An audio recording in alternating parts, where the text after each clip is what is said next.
Okay. I want to sit down there with you. I miss you. I want to sit down there with you. I miss you. Yes. Even though my class got canceled, we didn't have a walk this I morning. know. I got so sad. I was like, I literally waited for you, and then I was like, oh, he's just not coming. So then I left. Oh, it's okay. I was gonna text you.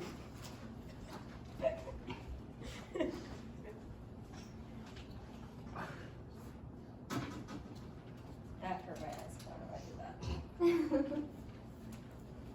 Maddie wants a bag of blueberry chips. The blue ones are the best ones. No, the purple ones are actually. I've never had the purple ones. They're so Oh my god, There's only had. they're on the red Mason blueberry Bennett. I'm a classic Lay's kind of guy. No, I really only like kettle cooked potato chips. I don't know. I guess I'm too bougie. I'm spoiled. Okay, I'm gonna start my presentation.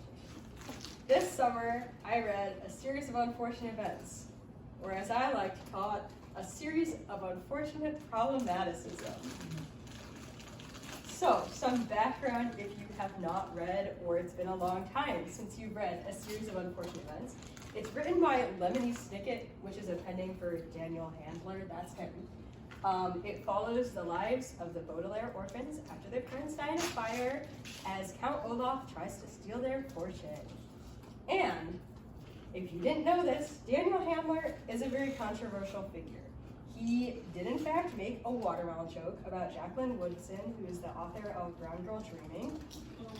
And he has made a variety of inappropriate sexual comments to female writers. Now, to his credit, he did donate money as like an I'm sorry, but still. It's like not great. Yes, Megan. I have one question. That is him? That is him. With the main squeeze accordion? Yeah, it is. Okay. I saw that and I went, huh? There are a variety of pictures of him playing accordion. Yeah. So why did I read these? God, this photo is really good. This is the audiobook narrator. So I was looking into books with Jewish representation, and I found a thing that said that Baudelaires are Jewish. So I was like, great, I'll read A Series of Unfortunate Events. I never actually read it, so why not? And I needed audiobooks to listen to. The first audiobook is the best audiobook I have ever listened to, hands down. They have different actors for every single character. They have sound effects and music throughout the whole thing.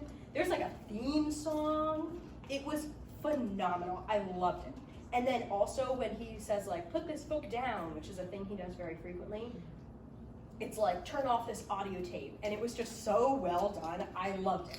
The second one has a theme song. All the other ones have theme songs after that. But then Daniel Handler does narrate some of them, and he's not very good at it, in my opinion. But the original author, incredible. I think he's good. Okay, there's a lot of text. I'll read it. So this is from an interview with a Jewish magazine, I believe called The Moment. So this is what he said. He said, oh yeah, yes, the Baudelaires are Jewish.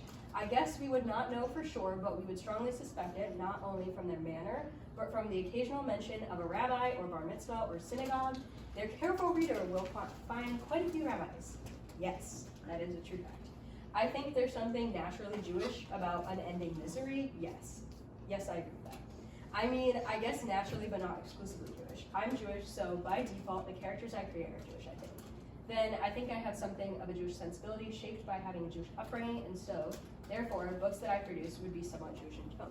Which I think is a very interesting perspective, because in my whole research on finding Jewish books, a lot of books by Jewish authors aren't like explicitly Jewish. So it's a very interesting take that he thinks like everyone I write is Jewish. And I think that's kind of cool. He also said, but I think there's a certain sensibility that kind of Jewish household can exhibit, and that probably shows up in my writing. There's a great deal of guilt and hand-wringing and wringing of hands in a series of unfortunate events. That's very Jewish. That's what all of the adults do. None of them are personal. So, did I find Jewish representation? I think, yeah, there were definitely rabbis. They did mention the Talmudic commentary. That is a very niche thing to know about Judaism. Sun speaks mostly in not real words, but as she's starting to use real words, when everybody's saying hello, she says shalom. So Sunny does know the definition of shalom. They also mention bar mitzvah, and then Sunny makes locks. Child labor. Speaking of which, the beginning of the bad beginning. So here's where we get into why this is highly problematic. So there's a person who looks like neither a man nor a woman, and in the movie version, the actor is credited as playing the hench person of indeterminate gender.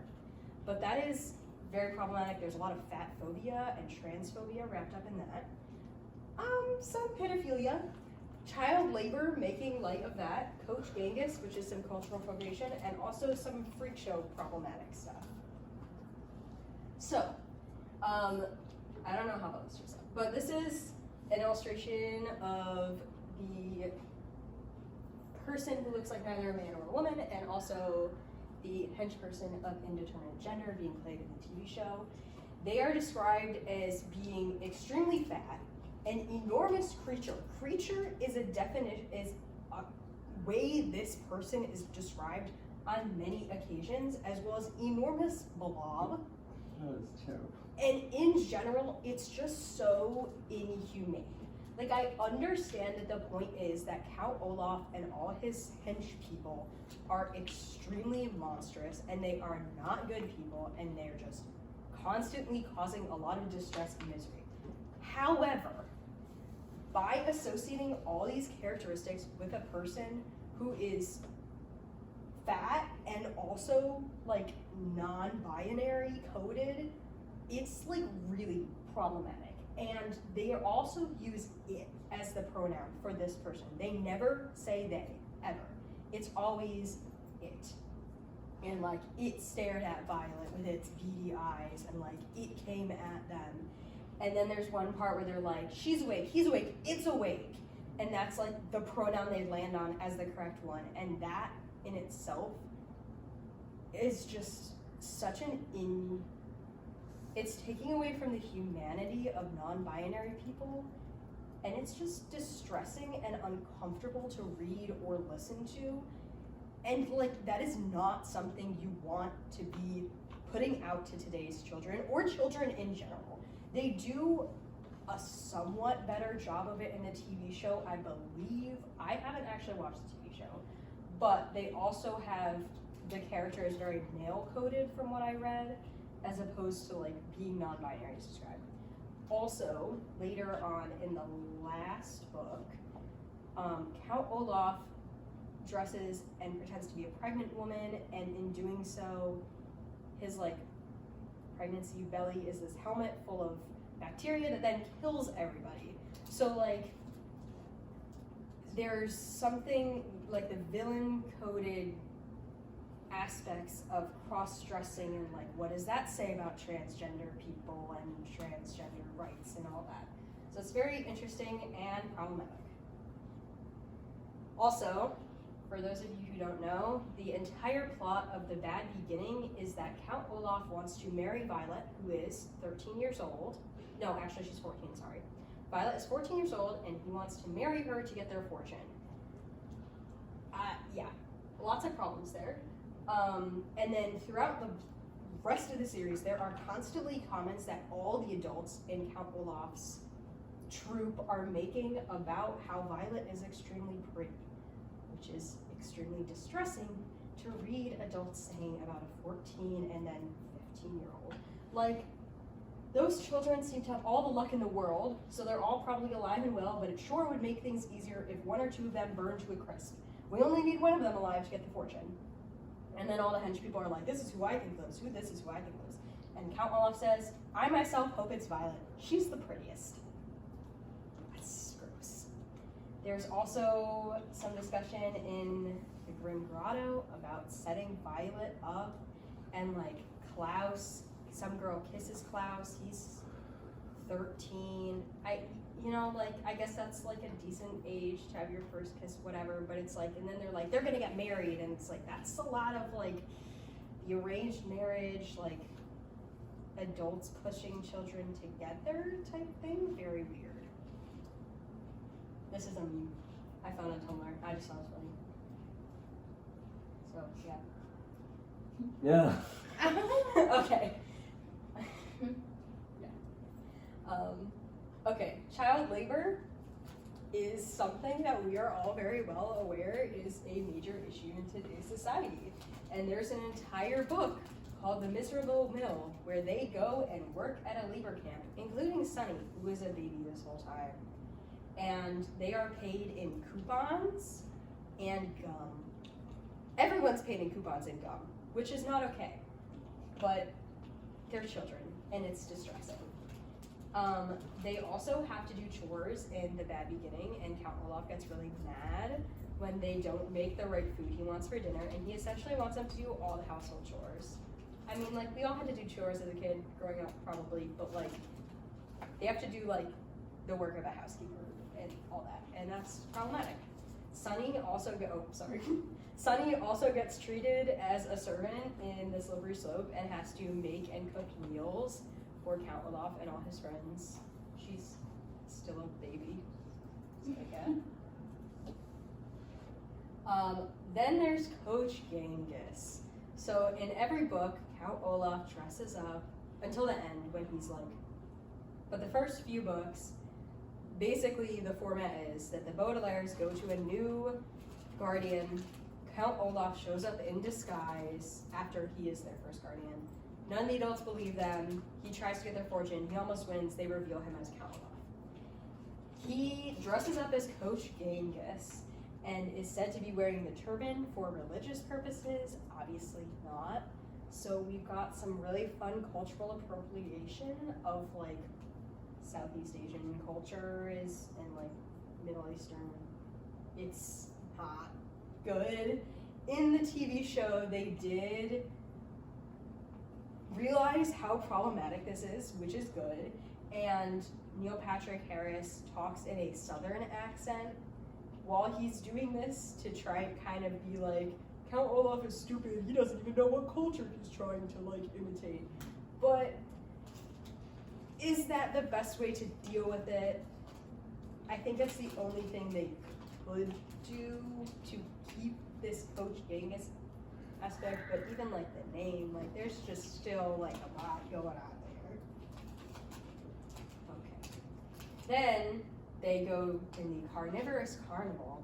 The Baudelaires go work at a carnival, and they join the freak show. And Violet and Klaus pretend that they're a two-headed person, and Sunny wears a beard and pretends that she's the wolf baby. Now, the other freaks in the carnival, yes, EJ. Top left? Yeah. Is that the guy from Leverage? I have no idea. It Maybe? looks like him. I think it is him. It might be. I mean, they got a lot of like. Yeah, they really did. They had a nice big budget, I would say. So, they have Kevin, who is ambidextrous because that's freakish. Colette, who's a contortionist because that's freakish. And Hugo, who's a hunchback because obviously you have scoliosis, that's freakish, I guess. So there's just a lot of very interesting implications here. Some people said, well, this is great because they're showing kids that like the definition of freak is just ridiculous and like anybody can be anything, and like if you have these things, like you're not really. I think that it's not like that. I think it's more like if you're ambidextrous, that's weird and messed up, especially coming from society where we used to tie people who were left-handed, like their arm to their body so they couldn't use it. So I don't think that's what it's getting at. Contortionists, yes, often participate in carnivals, but not in the freak show. And also, if you didn't know this, a lot of contortionists have something called Ehlers-Danlos syndrome, which is when your joints are like, wee, and the connective tissue doesn't work properly. And so what does that say to children who have Ehlers-Danlos syndrome about their condition, which is already fun to deal with medically? And then, as a hunchback, once again, like I said, if you have scoliosis, you're obviously freakish. No, that is not a good message to send to children. So overall, I don't think the freak show is good, and I think there's a lot of problematic stuff in this. Next. So in summary, would I recommend these? Not without having a nice discussion with your child. However, when I went on Tumblr looking for some discourse, I did find some memes I thought were really funny. Especially this one. I was laughing out loud at it. That is terrible. Oh my Stop God. the count. I just thought it was really funny. Also, this picture made me lose it. Oh, that you can't lose. But, so yeah, a series of unfortunate events. That's my presentation.